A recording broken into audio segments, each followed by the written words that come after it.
मौजूद हैं all India इत्तेहाद मुस्लिमीन मजलिस में, और यहाँ पर इफ्तार का जो रोज़े का इफ्तार होता है उसका प्रोग्राम चल रहा है। आइए अब आपको हम दिखाते हैं। सामने निकलूँगा। हो गया टाइम साहब, हो गया टाइम, हो गया टाइम, हो गया।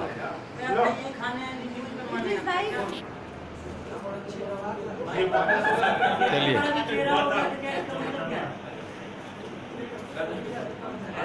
ये है कि 2018 से जो सदा बुलंद करने की कोशिश की गई, जो भी टूटे-फूटे अंदाज में आर्टिकल आपके सामने आए, वो सब कौम मुल्क की फ़िक्र के हवाले से थे। लगातार ये कोशिश रही कि कैसे आखिर मुल्क के हालात बेहतर बनाए जाए, ख़ास तौर से मिल्लत इस्लामिया हिंद के ताल्लुक़ से, जिसकी जो सूरत हाल है जो हर एतबार से पीछे है, वो किसी से छुपी नहीं है, उस पर ख़ास गौर रहा, जिक्र रहा।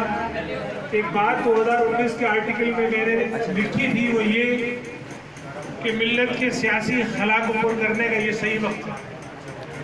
ये बात तब लिखी गई थी जब 2019 का लोकसभा हो रहा था, उससे पहले लिखी गई थी। उसके बाद 2020 का जब दिल्ली असेंबली हुआ तब भी ये बात लिखी गई, और इस बात की तरफ तब सबका ध्यान मुतवज्जे कराने की कोशिश की गई कि अगर आपने इस तरफ गौर नहीं फरमाया, यानी जो मिल्लत में जो सियासी वैक्यूम है, जो सियासी लीडरशिप का फुकदान है, ख़ास तौर से नॉर्थ इंडिया में, और नॉर्थ इंडिया चाहे वो दिल्ली, हरियाणा, उत्तर प्रदेश, बिहार, बंगाल, आसाम, यहाँ पे 75% मुस्लिम आबादी रहती है हिंदुस्तान।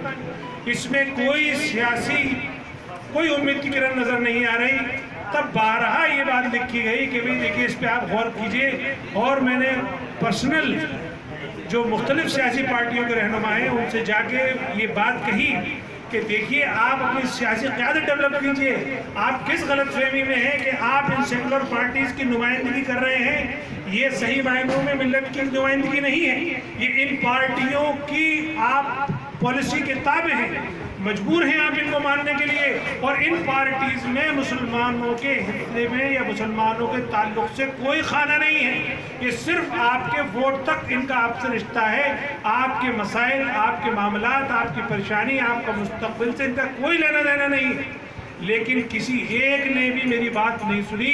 आखिरकार मुझ जैसे कमज़ोर आदमी को ही इस मझधार में कूदना पड़ा, और ये परचम और ये जो जिम्मेदारी का बोझ था, ये मुझ जैसे कमज़ोर आदमी को उठाना पड़ा।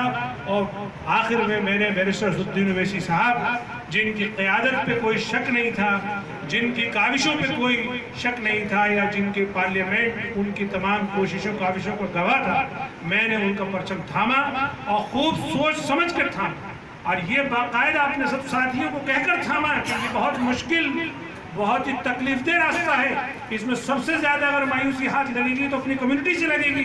और इस बात को सोचते हुए, इस तकलीफदेह रास्ते को चुनते हुए, लेकिन मुझे इस बात का अपने अल्लाह की तरफ से अपने काविशों पे यकीन था कि वो ज़रूर मेरी काविशों को, मेरी मेहनत को नवाजेगा। हालात बेहतर हुए, मुस्बत हुए, इतना सपोर्ट मिला जिसकी मुझे उम्मीद नहीं थी। मैंने 1 साल के वक्फे में 5000 कैडर दिल्ली में खड़ा करने में मैं कामयाब हुआ।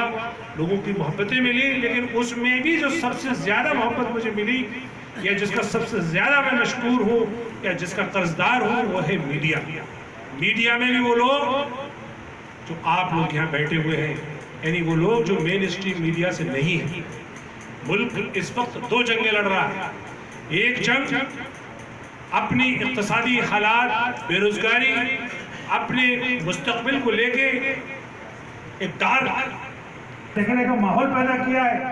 ख़ास तौर से बहुसंख्यक में से एक वर्ग को, अक्सरियत में से एक तबके को बजरंग दल और BHP जैसे संगठनों ने बाकायदा रेडिकलाइज कर दिया, और इस हद तक रेडिकलाइज कर दिया कि ना वो सिर्फ मॉब लिंचिंग तक रुके, ना वो सिर्फ मुस्लिम जो एस्टेब्लिशमेंट है, बिजनेस हाउसेज है, उनको टारगेट करने तक रुके, न सिर्फ ये कि उनके हिजाब या उनकी पर्सनल कल्चरल आइडेंटिटी को टारगेट करने तक से रुके, अब तो यहाँ तक आ गए कि उन्होंने जो त्यौहार, जो खुशी और एक दूसरे को खुशी या एक दूसरे के साथ हैप्पीनेस मोमेंट हुआ करते थे, उनमें भी नफरत भूलने में कामयाब हो गए और एक ऐसी ट्रेंड चलाया उन्होंने पूरे मुल्क में कि बाकायदा एक ग्रुप को हथियार और इश्तियाल अंगेज नारों के साथ एक नफरत भरी वो टीनेजर्स, उनको एक ऐसे मोहल्लों से गुजारना, एक ऐसी इबादत गाहों के सामने से गुजारना और ऐसी बदतमीजी करना कि जो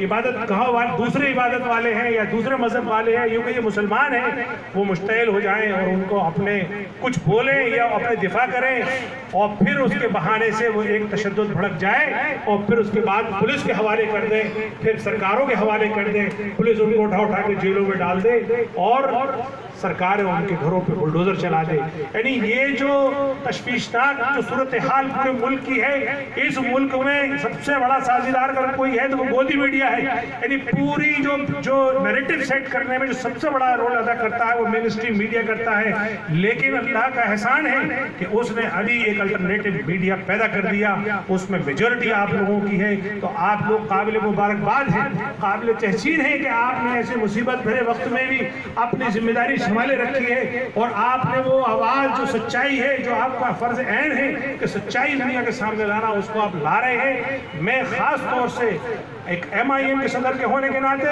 और एक आपके फ्रेटर्निटी के होने के नाते मैं आपकी तमाम कोशिशों को सराहते हुए आपको सलाम पेश करता हूँ।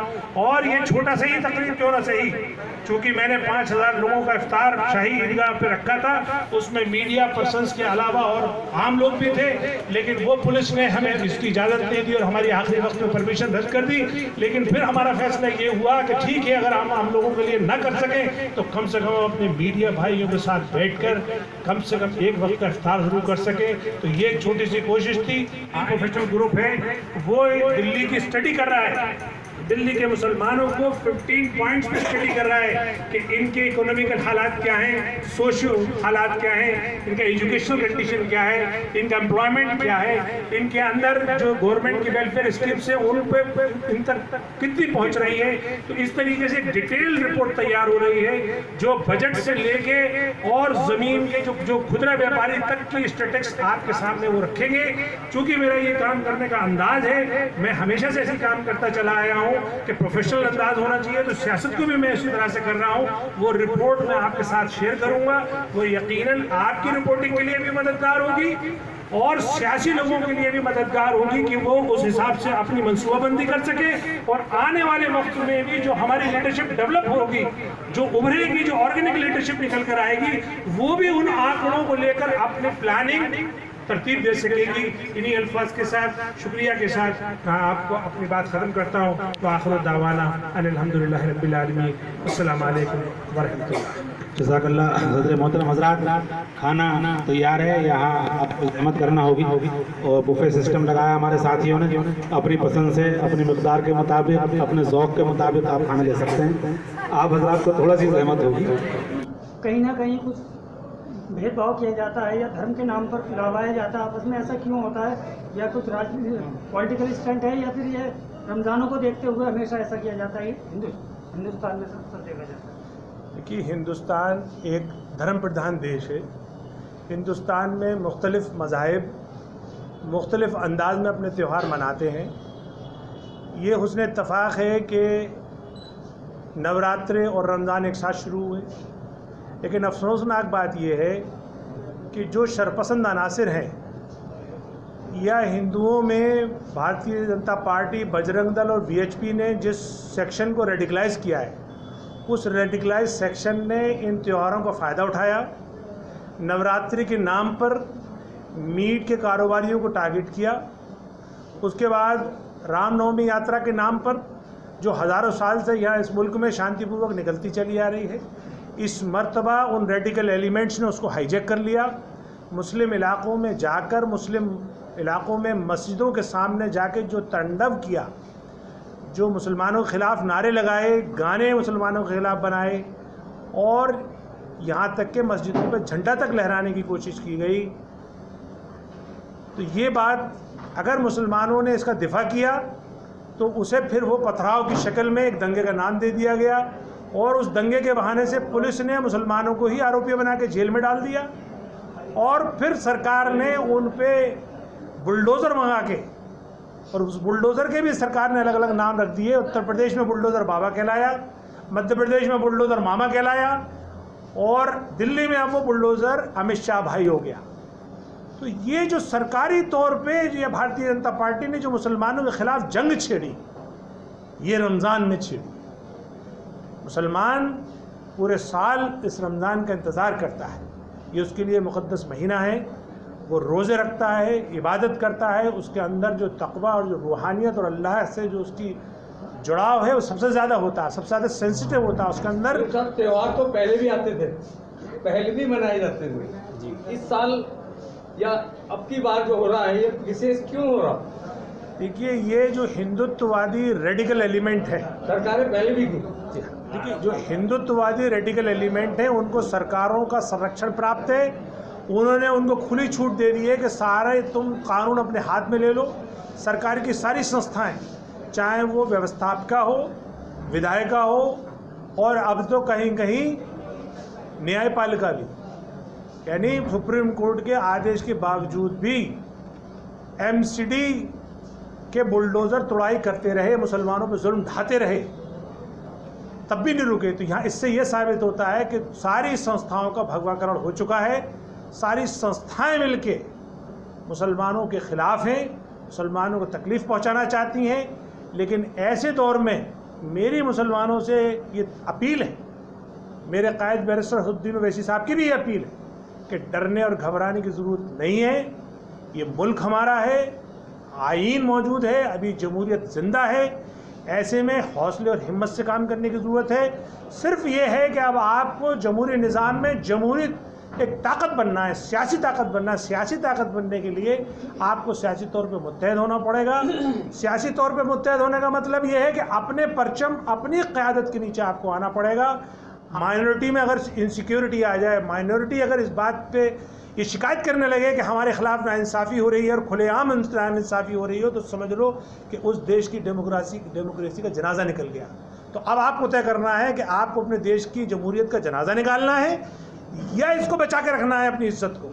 ये सारी जिम्मेदारी बहुसंख्यक यानी अक्सरियत की। लास्ट में ये कहना चाहते हैं, लास्ट में नवरात्रि तो बीच गए और भी त्यौहार आएंगे और रमजान शरीफ चल रहे हैं, ईद आने वाली है, सभी को शुभकामना संदेश देना चाहेंगे, उस पर बताएंगे। बिल्कुल, मेरी तरफ से चाहे हालात कितने भी संगीन हो, कुछ भी हो, लेकिन जीने की उम्मीद रखनी चाहिए, हौसला रखना चाहिए।